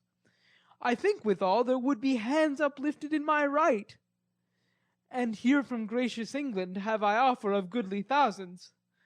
But for all this, when I shall tread upon the tyrant's head, or wear it on my sword, yet my poor country shall have more vices than it had before, more suffer, and more sundry ways than ever by him that shall succeed. What should he be?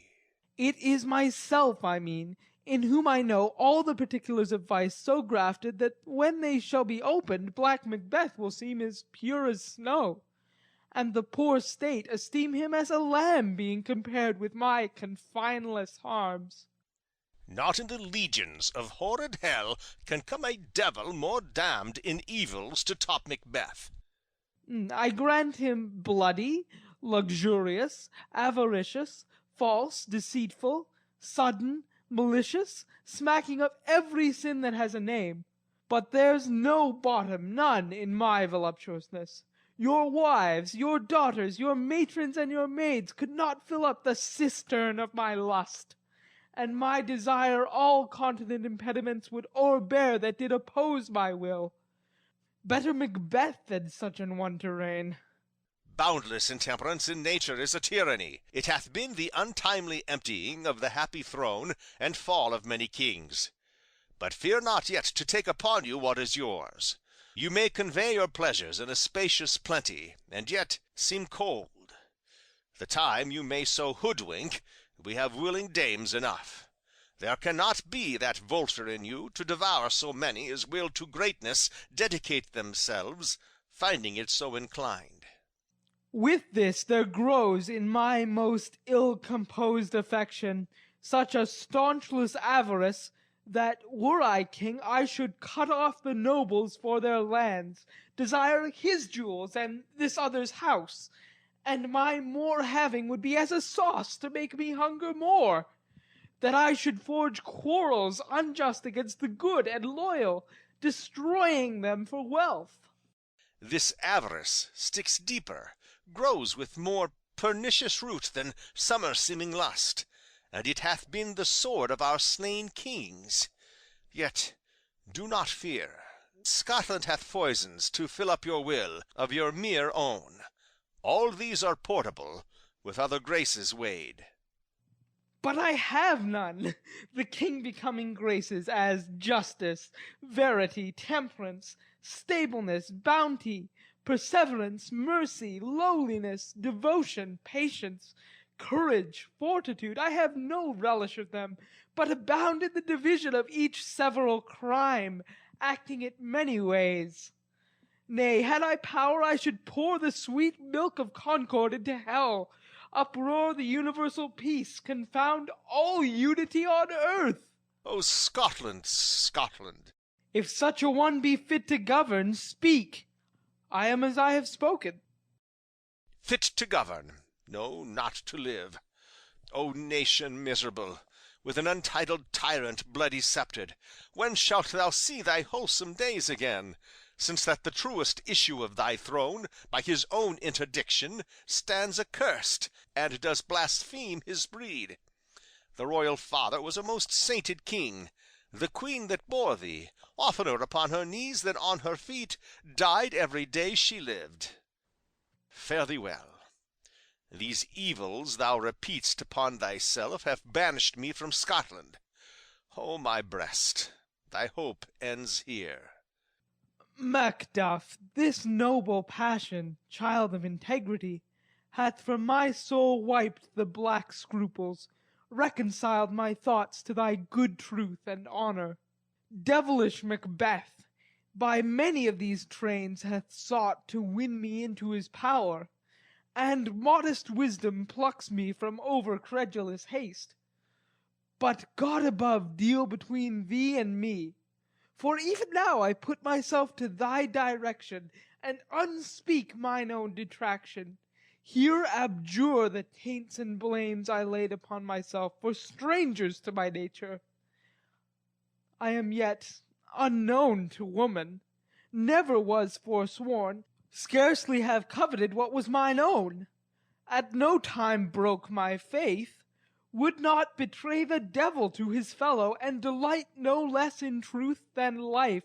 My first false speaking was this upon myself. What I am truly is thine and my poor country's to command. Whither indeed before thy here approach, old Seaward with 10,000 warlike men already at a point were setting forth. Now we'll together, and the chance of goodness be like our warranted quarrel. Why are you silent? Such welcome and unwelcome things at once 'tis hard to reconcile. Enter a doctor. Well, more anon. Comes the king forth, I pray you? Ay, sir. There are a crew of wretched souls that stay his cure. Their malady convinces the great assay of art, but at his touch, such sanctity hath heaven given his hand, they presently amend. I thank you, doctor. Exit doctor. What's the disease he means? 'Tis called the evil, a most miraculous work in this good king, which often, since my here remain in England, I have seen him do. How he solicits heaven, himself best knows. But strangely visited people, all swoln and ulcerous, pitiful to the eye, the mere despair of surgery, he cures, hanging a golden stamp about their necks, put on with holy prayers. And 'tis spoken, to the succeeding royalty he leaves the healing benediction. With this strange virtue he hath a heavenly gift of prophecy, and sundry blessings hang about his throne that speak him full of grace. Enter Ross. See, who comes here? My countryman, but yet I know him not. My ever-gentle cousin, welcome hither. I know him now. Good God, betimes remove the means that makes us strangers. Sir, amen. Stands Scotland where it did?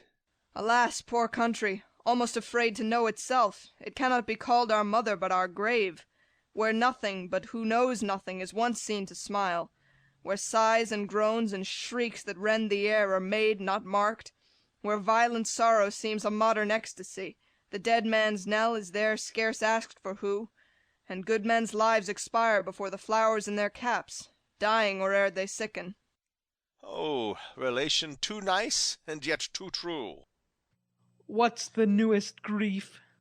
That of an hour's age doth hiss the speaker. Each minute teems a new one. How does my wife? Why, well. And all my children? Well, too. The tyrant has not battered at their peace? No. They were well at peace when I did leave 'em. But not a niggard of your speech, how ghost? When I came hither to transport the tidings, which I have heavily borne, there ran a rumour of many worthy fellows that were out, which was to my belief witnessed the rather for that I saw the tyrant's power afoot.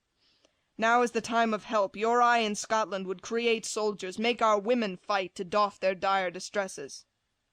Be it their comfort, we are coming thither. Gracious England hath lent us good seaward and 10,000 men. An older and a better soldier, none that Christendom gives out. Would I could answer this comfort with the like. But I have words that would be howled out in the desert air, where hearing should not latch them. What concern they? The general cause? Or is it a fee-grief due to some single breast? No mind that's honest but in it shares some woe, though the main part pertains to you alone. If it be mine, keep it not from me, quickly let me have it. Let not your ears despise my tongue forever, which shall possess them with the heaviest sound that ever yet they heard. I guess at it. Your castle is surprised, your wife and babe savagely slaughtered, to relate the manner were on the quarry of these murdered deer, to add the death of you. Merciful heaven! What, man? Ne'er pull your hat upon your brows, give sorrow words. The grief that does not speak whispers the o'erfraught heart and bids it break. My children too? Wife, children, servants, all that could be found. And I must be from thence. My wife killed too? I have said. Be comforted. Let us make medicines of our great revenge to cure this deadly grief. He has no children. All my pretty ones. Did you say all? Oh, hell-kite, all? What, all my pretty chickens and their dam at one fell swoop? Dispute it like a man. I shall do so, but I must also feel it as a man. I cannot but remember such things that were most precious to me. Did heaven look on, and would not take their part? O sinful Macduff, they were all struck for thee. Not that I am, not for their own demerits, but for mine, fell slaughter on their souls. Heaven rest them now. Be this the whetstone of your sword. Let grief convert to anger. Blunt not the heart, enrage it. Oh, I could play the woman with mine eyes, and braggart with my tongue. But, gentle heavens, cut short all intermission. Front to front, bring thou this fiend of Scotland and myself within my sword's length, set him. If he escape, heaven forgive him too. This tune goes manly. Come, we go to the king. Our power is ready. Our lack is nothing but our leave. Macbeth is ripe for shaking, and the powers above put on their instruments. Receive what cheer ye may. The night is long that never finds the day. Exeunt. End of Act 4 of The Tragedy of Macbeth by William Shakespeare.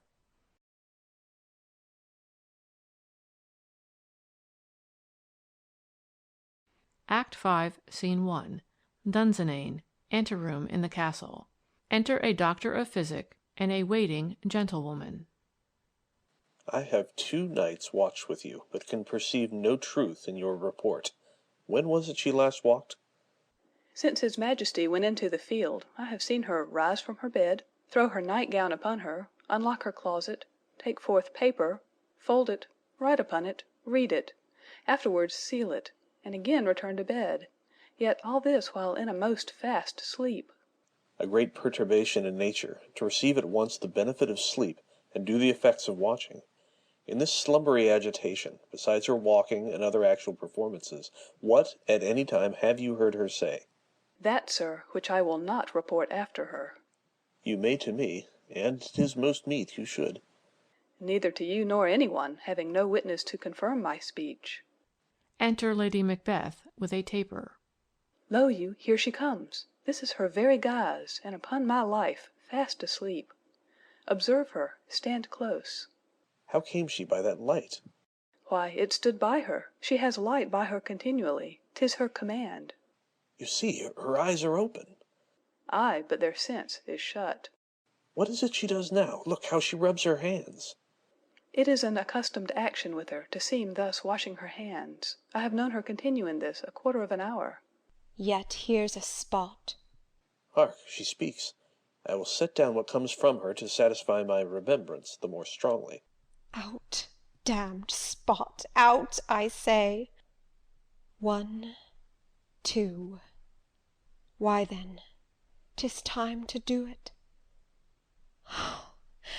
Hell is murky. Fie, my lord, fie, a soldier and afeard! What need we fear who knows it, when none can call our power to account? Yet who would have thought the old man to have had so much blood in him? Do you mark that? The Thane of Fife had a wife. Where is she now?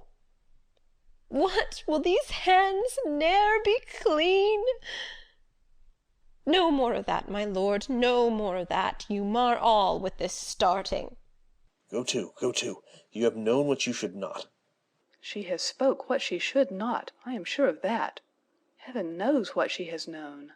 Here's the smell of the blood still. All the perfumes of Arabia will not sweeten this little hand. Oh, oh, oh. What a sigh is there! The heart is sorely charged. I would not have such a heart in my bosom for the dignity of the whole body. Well, well, well. Pray God it be, sir. This disease is beyond my practice. Yet I have known those who have walked in their sleep, who have died holily in their beds. Wash your hands. Put on your nightgown. Look not so pale. I tell you yet again, Banquo's buried. He cannot come out on's grave. Even so? To bed. To bed. There's knocking at the gate. Come, come, come, come. Give me your hand. What's done cannot be undone. To bed. To bed. To bed. Exit. Will she go now to bed? Directly. Foul whisperings are abroad. Unnatural deeds do breed unnatural troubles. Infected minds to their deaf pillows will discharge their secrets. More needs she the divine than the physician. God, God, forgive us all. Look after her. Remove from her the means of all annoyance, and still keep eyes upon her. So good night. My mind she has mated, and amazed my sight. I think, but dare not speak. Good night, good doctor. Exeunt. Act 5, Scene 2. The country near Dunsinane. Drum and colours. Enter Menteith, Caithness, Agnes, Lennox, and soldiers. The English power is near, led on by Malcolm, his uncle Seward, and the good Macbeth. Revengers burn in them, for their dear causes would to the bleeding and grim alarm excite the mortified mon. Near Burnham Wood. Shall we well meet them? That way are they coming? Who knows if Donalbain be with his brother? For certain, sir, he is not. I have a file of all the gentry. There is a Seward's son, and many unrough youths that even now protest their first of manhood. What does the tyrant? Great Dunsinane he strongly fortifies. Some say he's mad, others, that lesser hate him, do call it valiant fury. But for certain he cannot buckle his distempered cause within the belt of rule. Now does he feel his secret murders sticking on his hands. Now minutely revolts upbraid his faith breach. Those he commands move only in command, nothing in love. Now does he feel his title hang loose about him like a giant's robe upon a dwarfish thief. Who then shall blame his pestered senses to recoil and start, when all that is within him does condemn itself for being there? Well, march we on, to give obedience where 'tis truly owed. Meet we the medicine of the sickly weal, and with him pour we in our country's purge, each drop of us. Or so much as it needs, to do the sovereign flower, and drown the weeds, make we our match towards Birnam. Exeunt, marching. Act 5, Scene 3. Dunsinane, a room in the castle. Enter Macbeth, Doctor, and attendants. Bring me no more reports. Let them fly all. Till Birnam Wood remove to Dunsinane, I cannot taint with fear. What's the boy Malcolm? Was he not born of woman? The spirits that know all mortal consequences have pronounced me thus. Fear not, Macbeth. No man that's born of woman shall e'er have power upon thee. Then fly, false thanes, and mingle with the English epicures. The mind I sway by, and the heart I bear, shall never sag with doubt, nor shake with fear. Enter a servant. The devil damn thee black, thou cream-faced loon! Where gottest thou that goose look? There is 10,000 Geese, villain! soldiers, sir.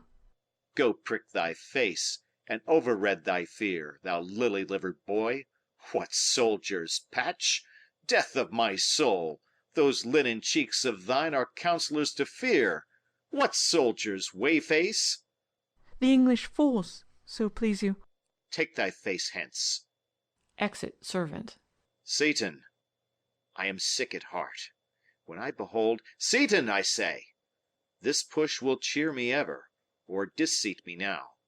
I have lived long enough. My way of life has fallen into the sere, the yellow leaf, and that which should accompany old age, as honor, love, obedience, troops of friends, I must not look to have. But in their stead, curses, not loud but deep, mouth honor, breath, which the poor heart would fain deny, and dare not. Seaton! Enter Seaton. What is your gracious pleasure? What news more? All is confirmed, my lord, which was reported. I'll fight till from my bones my flesh be hacked. Give me my armor. 'Tis not needed yet. I'll put it on. Send out more horses. Skir the country round. Hang those that talk of fear. Give me mine armor. How does your patient, doctor? Not so sick, my lord, as she is troubled with thick-coming fancies that keep her from her rest. Cure her of that. Canst thou not minister to a mind diseased, pluck from the memory a rooted sorrow, raise out the written troubles of the brain, and with some sweet oblivious antidote cleanse the stuffed bosom of that perilous stuff which weighs upon the heart? Therein the patient must minister to himself. Throw physic to the dog. I'll none of it. Come, put mine armor on. Give me my staff. Seaton, send out. Doctor, the thanes fly from me. Come, sir, dispatch. If thou couldst, doctor, cast the water of my land, find her disease, and purge it to a sound in pristine health, I would applaud thee to the very echo that should applaud again. Pull it off, I say. What rhubarb, cyme, or purgative drug would scour these English hence? Hearest thou of them? Ay, my good lord, your royal preparation makes us hear something. Bring it after me. I will not be afraid of death and bane till Burnham force come to Dunsinane. Aside. Were I from Dunsinane, away and clear, profit again should hardly draw me here. Exeunt. Act 5, Scene 4. Country near Burnham Wood. Drum and colors. Enter Malcolm, Seward and young Seward, Macduff, Menteith, Caithness, Agnes, Lennox, Ross and soldiers marching. Cousins, I hope the days are near at hand that Chambers will be safe. We doubt it nothing. What wood is this before us? The wood of Burnham. Let every soldier hew him down a bough and bear it before him. Thereby shall we shadow the numbers of our host, and make discovery err in report of us. It shall be done. We learn no other, but the confident tyrant keeps still in Dunsinane, and will endure our setting down before it. 'Tis his main hope, for where there is advantage to be given, both more and less have given him the revolt, and none serve with him but constrained things, whose hearts are absent too. Let our just censures attend the true event, and put we on industrious soldiership. The time approaches that will with due decision make us know what we shall say we have and what we owe. Thoughts speculative their unsure hopes relate, but certain issue strokes must arbitrate, towards which advance the war. Exeunt, marching. Act 5, Scene 5. Dunsinane, within the castle. Enter Macbeth, Seaton and soldiers, with drum and colors. Hang out our banners on the outward walls. The cry is still, they come. Our castle strength will laugh a siege to scorn. Here let them lie till famine and the ague eat them up. Were they not forced with those that should be ours, we might have met them dareful, beard to beard, and beat them backward home. A cry of women within. What is that noise? It is the cry of women, my good lord. Exit. I have almost forgot the taste of fears. The time has been, my senses would have cooled to hear a night shriek, and my fell of hair would at a dismal treatise rouse and stir as life were in it. I have supped full with horrors, direness familiar to my slaughterous thoughts cannot once start me. Re-enter Seaton. Wherefore was that cry? The queen, my lord, is dead. She should have died hereafter. There would have been a time for such a word. Tomorrow, and tomorrow, and tomorrow creeps in this petty pace from day to day, to the last syllable of recorded time, and all our yesterdays have lighted fools the way to dusty death. Out, out, brief candle! Life's but a walking shadow, a poor player that struts and frets his hour upon the stage, and then is heard no more. It is a tale told by an idiot, full of sound and fury, signifying nothing. Enter a messenger. Thou comest to use thy tongue, thy story quickly. Gracious my lord, I should report that which I say I saw, but know not how to do it. Well, say, sir. As I did stand my watch upon the hill, I looked toward Burnham, and anon, methought, the wood began to move. Liar and slave! Let me endure your wrath, if it be not so. Within this 3 mile, may you see it coming. I say a moving grove. If thou speakest false, upon the next tree shalt thou hang alive, till famine cling thee. If thy speech be sooth, I care not if thou dost for me as much. I pull in resolution, and begin to doubt the equivocation of the fiend that lies like truth. Fear not, till Burnham Wood do come to Dunsinane. And now a wood comes toward Dunsinane. Arm, arm, and out! If this which he avouches does appear, there is no flying hence nor tarrying here. I 'gin to be a-weary of the sun, and wish the estate of the world were now undone. Ring the alarm bell! Blow, wind! Come, rack! At least we'll die with harness on our back. Exeunt. Act V, Scene 6. Dunsinane, before the castle. Drum and colours. Enter Malcolm, Seward, Macduff, and their army with boughs. Now near enough, your leafy screens throw down, and show like those you are. You, worthy uncle, shall with my cousin, your right noble son, lead our first battle. Worthy Macduff and we shall take upon's what else remains to do, according to our order. Fare you well. Do we but find the tyrant's power tonight, let us be beaten if we cannot fight. Make all our trumpets speak, give them all breath, those clamorous harbingers of blood and death. Exeunt. Act V, Scene 7. Another part of the field. Alarms. Enter Macbeth.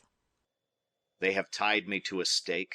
I cannot fly, but bear-like I must fight the course. What's he that was not born of woman? Such a one am I to fear, or none. Enter young Seward. What is thy name? Thou'lt be afraid to hear it. No, though thou call'st thyself a hotter name than any is in hell. My name's Macbeth. The devil himself could not pronounce a title more hateful to mine ear. No, nor more fearful. Thou liest, abhorred tyrant. With my sword I'll prove the lie thou speak'st. They fight, and young Seward is slain. Thou wast born of woman, but swords I smile at, weapons laugh to scorn, brandished by man that's of a woman born. Exit. Alarms. Enter Macduff. That way the noise is. Tyrant, show thy face. If thou beest slain, and with no stroke of mine, my wife and children's ghosts will haunt me still. I cannot strike at wretched kerns whose arms are hired to bear their staves. Either thou, Macbeth, or else my sword with an unbattered edge I sheathe again undeeded. There thou shouldst be. By this great clatter one of greatest note seems bruited. Let me find him, Fortune, and more I beg not. Exit. Alarms. Enter Malcolm and Seward. This way, my lord. The castle's gently rendered. The tyrant's people on both sides do fight. The noble thanes do bravely in the war. The day almost itself professes yours, and little is to do. We have met with foes that strike beside us. Enter, sir, the castle. Exeunt. Alarms. Act 5, Scene 8. Another part of the field. Enter Macbeth. Why should I play the Roman fool and die on mine own sword? Whilst I see lives, the gashes do better upon them. Enter Macduff. Turn, hellhound, turn.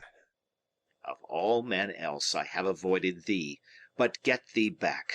My soul is too much charged with blood of thine already. I have no words. My voice is in my sword. Thou bloodier villain than terms can give thee, out! They fight. Thou losest labour. As easy mayest thou the entrenched air with thy keen sword impress as make me bleed. Let fall thy blade on vulnerable crests. I bear a charmed life, which must not yield to one of woman born. Despair thy charm, and let the angel whom thou still hast served tell thee, Macduff was from his mother's womb untimely ripped. Accursed be that tongue that tells me so, for it hath cowed my better part of man. And be these juggling fiends no more believed, that patter with us in a double sense, that keep the word of promise to our ear, and break it to our hope. I'll not fight with thee. Then yield thee, coward, and live to be the show and gaze of the time. We'll have thee, as our rarer monsters are, painted on a pole and under it. Here may you see the tyrant. I will not yield, to kiss the ground before young Malcolm's feet, and to be baited with the rabble's curse, though Birnam wood be come to Dunsinane, and thou opposed, being of no woman born, yet I will try the last. Before my body I throw my warlike shield. Lay on, Macduff, and damned be him that first cries, Hold, enough! Exeunt. Fighting. Alarms. Retreat. Flourish. Enter, with drum and colours, Malcolm, Seward, Ross, the other thanes and soldiers. I would the friends we miss were safe arrived. Some must go off, and yet by these I see so great a day as this is cheaply bought. Macduff is missing, and your noble son. Your son, my lord, has paid a soldier's debt. He only lived but till he was a man, the which no sooner had his prowess confirmed in the unshrinking station where he fought but like a man. He died. Then he is dead? Ay, and brought off the field. Your cause of sorrow must not be measured by his worth, for then it hath no end. Had he his hurts before? Ay, on the front. Why then, good soldier be he. Had I as many sons as I have hairs, I would not wish them to a fairer death, and so his knell is knolled. He's worth more sorrow, and that I'll spend for him. He is worth no more. They say he parted well, and paid his score. And so, God be with him. Here comes newer comfort. Re-enter Macduff with Macbeth's head. Hail, king, for so thou art. Behold where stands the usurper's cursed head. The time is free. I see thee compassed with thy kingdom's pearl, that speak my salutation in their minds, whose voices I desire aloud with mine. Hail, King of Scotland! Hail, King of Scotland! Flourish. We shall not spend a large expense of time before we reckon with your several loves and make us even with you. My thanes and kinsmen henceforth be earls, the first that ever Scotland in such an honour named. What's more to do, which would be planted newly with the time, as calling home our exiled friends abroad that fled the snares of watchful tyranny, producing forth the cruel ministers of this dead butcher and his fiend-like queen, who, as 'tis thought, by self and violent hands took off her life. This, and what needful else that calls upon us, by the grace of grace we will perform in measure, time, and place. So, thanks to all at once, and to each one, whom we invite to see us crowned at Scone. Flourish. Exeunt. End of Act 5. End of The Tragedy of Macbeth by William Shakespeare.